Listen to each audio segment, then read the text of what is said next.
আসসালামু আলাইকুম। তো আরেকটি ব্লগ ভিডিও নিয়ে আপনাদের সামনে হাজির হলাম।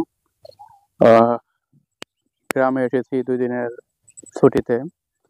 তো বেশ ভালো গরমই পড়ছে, আপনারা জানেন সারা বাংলাদেশে তাপদাহ চলতেছে। 40-42 ডিগ্রি তাপমাত্রা রয়েছে। মাঝখানে 2 দিন 3 দিন একটু তাপমাত্রা কম ছিল। বৃষ্টি হয়েছিল বিভিন্ন জায়গায় দেশের, সে কারণে একটু তাপমাত্রা কমেছিল, মানুষের নাগরিক জীবনে স্বস্তি এসেছিল।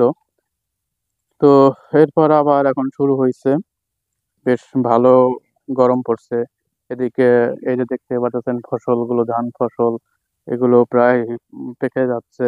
অনেক জায়গায় ধানগুলো পেকে গেছে, কৃষকরা খুব কষ্টে রোদের মধ্যে আহ ধান কাটতেছে। তো সব মিলিয়েই জনজীবনে এক অস্বস্তিকর অবস্থা। আর গ্রামে একটু প্রবলেম হচ্ছে যে লোডশেডিং হয়, সেটা একটু সমস্যা। তবে একটা দিক দিয়ে সুবিধা হচ্ছে, রাতে কিছুটা ঠান্ডা পড়ে। তো সব মিলিয়ে এই হচ্ছে গ্রামীণ অবস্থা, ভালোই কাটতেছে ওভারঅল, খারাপ লাগতেছে না। তো এটা, সবাই ভালো থাকবেন। সামনে আর নতুন ব্লগ নিয়ে হাজির হব। আল্লাহ হাফেজ।